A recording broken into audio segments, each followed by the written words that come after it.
اس کے ہونٹوں پر محبت کے لیے انکار ہے. تو ایک اور یہ ابھی مجنو کی بات کر رہے تھے تو اس کے لیے اے نئے مجنو بتا اے مبتلا گریا میں کیوں. اے نئے مجنو، نیا نیا مجنو ہے تو وہ دکھ میں رونے دھونے میں پڑا ہوا ہے. تو اے نئے مجنو بتا ہے مبتلا گریا میں کیوں. ہم نے کہتے تھے کہ رستہ عشق کا دشوار. کہتے تھے کہ رستہ عشق کا دشوار. پھر یہ وہ جو بڑے شاعر ہوتے ہیں وہ ان کا ایک تخلص ہوتا ہے. تو میں تو چھوٹا سا شاعر ہوں تو میں نے اپنا جو لاسٹ نیم ہے کال، میرا لاسٹ نیم کال ہے، رمن کال. کال کا ایک اور کاف کے ساتھ لکھیں گے، کا سے لکھیں گے تو میرا نام کال ہے، لیکن کاف سے لکھیں گے تو کال کا مطلب ہوتا ہے اسٹیٹ یا کال قرار. تو اس کو میں نے ایسے ہی کھیل کھیل میں کال اس میں یوز کر لیا. کال میرا آپ کے دل تک پہنچتا کس طرح. اسی کے بیس پر ابھی انوپ جی نے بھی کچھ سنایا تھا کہ میری آواز آپ تک کیسے پہنچتی. کال میرا آپ کے دل تک پہنچتا کس طرح، بیچ میں جو پارسائی کی کھڑی دیوار ہے. پارسائی مطلب ہوتا ہے پوترتا، مطلب یا شرم، مطلب لحاظ شرم. تو کال میرا آپ کے دل تک پہنچتا کس طرح، بیچ میں جو پارسائی کی کھڑی دیوار. ایک اور سناتا ہوں، زیادہ آپ کا وقت نہیں لوں گا. آپ سنائیے بھیا.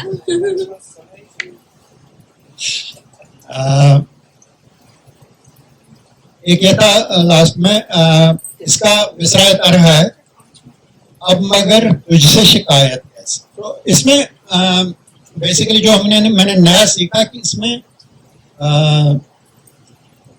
ہر ایک لائن کی، غزل کا یہ ہے کہ ہر ایک لائن کی لینگتھ سیم ہونی چاہیے، اور نہ صرف لینگتھ سیم ہونی چاہیے. نئی بات یہ پتہ چلی کہ اس میں جو ایک لانگ سیلیبل شارٹ سیلیبل کا سیم ارینجمنٹ ہونا چاہیے ہر لائن میں.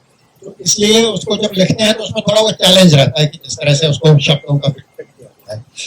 تو فری فارم ورڈس نہیں ہے.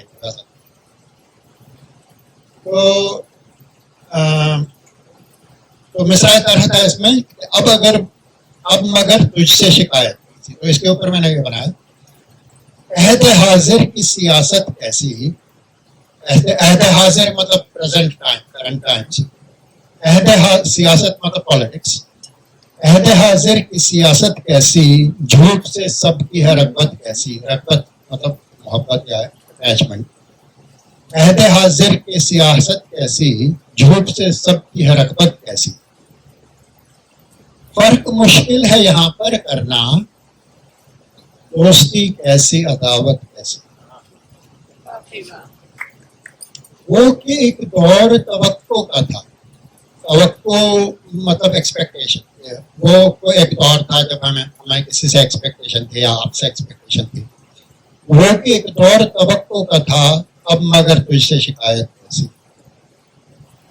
اور ایک اور ہے یہ، ہم تو جھوٹوں کا گلا کرتے تھے. ہم تو جھوٹوں کا گلا کرتے تھے، تیرے رخ کی ہوئی رنگت کیسی. اور ایک یہ ہے کہ نہ کرو غم میری غمگینی کا، دل نہ ویراں ہو تو فرقت کیسی. فرقت مطلب سپریشن. تو نہ کرو غم میری غمگینی کا، دل نہ ویراں ہو تو فرقت کیسی.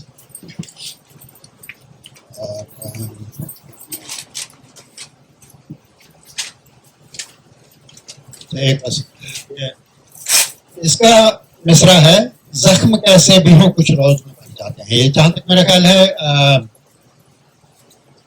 جاوید اختر کی غزل ہے. اس میں ایک لائن ہے زخم کیسے بھی ہوں کچھ روز میں بھر جاتے ہیں.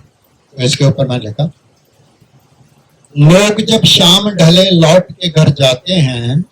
لوگ جب شام ڈھلے لوٹ کے گھر جاتے ہیں، ہم سے مستانے سوئے راہ گزر جاتے ہیں. سوئے راہ گزر کی تلاش میں یا اس کی ڈائریکشن میں نکل جاتے ہیں. تو لوگ جب شام ڈھلے گھر کو لوٹ کے گھر جاتے ہیں، ہم سے مستانے سوئے راہ گزر جاتے ہیں.